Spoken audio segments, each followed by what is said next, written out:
My husband, John, was a New York City firefighter.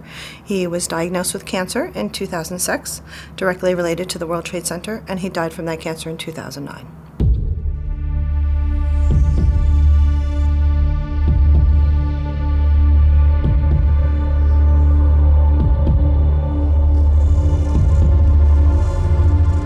In 2008, I was diagnosed with stage 4 renal cancer, which had spread to my bones. I have sarcoidosis with cardiac impact. I developed COPD, including emphysema, asthma, bronchitis. Sinusitis, GERD, COPD, and cancer. I'm asthmatic. I've lost 25% of my lung capacity. I've got nodules in my lungs. And all these things I didn't have prior to 9/11. So between the post-traumatic stress, the heart, the lungs, I'm a walking dead man, basically.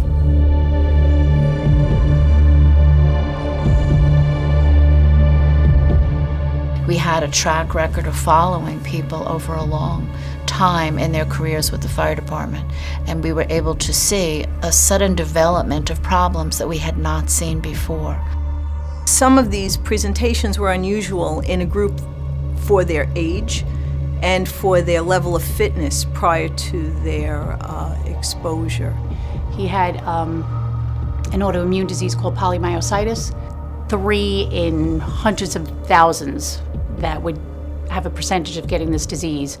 And we know 5 firemen that have it.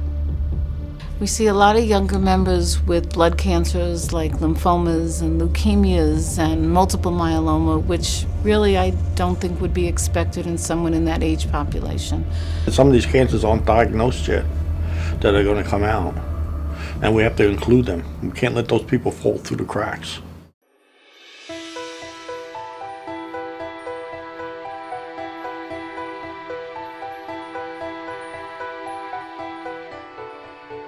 No way was I going to be allowed to die on a fire line.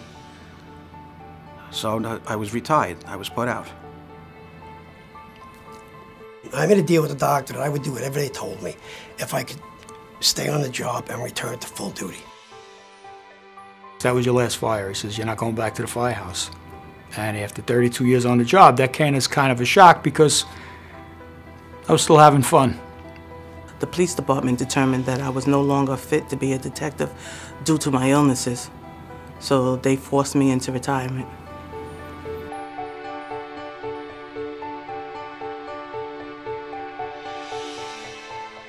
If they take away our health care, a lot of guys are going to die real quick. There's a lot of people out there that really need this, construction workers and EMS, that really need this bill to survive day to day. They put themselves in harm's way to help others.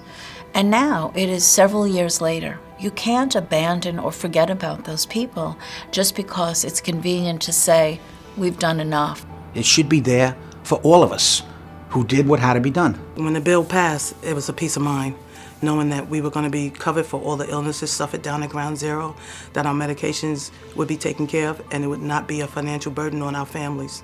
You want them to live as great a life as they can with their illness. If you start worrying about if you're going to lose your house, what's going to happen to this and what's going to happen to this, I think the reason that they can stay so positive is that they don't have those worries right now.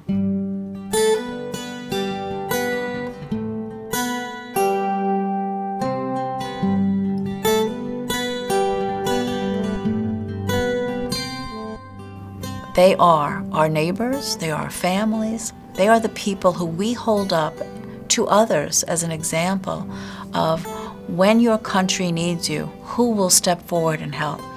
People are sick in all 50 states because they all came here to help volunteer their services. They took care of this city, and they took care of this country, and they came down here and they did the right thing. Please continue the funding. We need it. We were your warriors that day. We need help. You're the ones now who are supposed to protect us. And I'd like to believe that's what you're going to do. Without this program, thousands upon thousands of people will be devastated financially, emotionally, and physically, and mentally.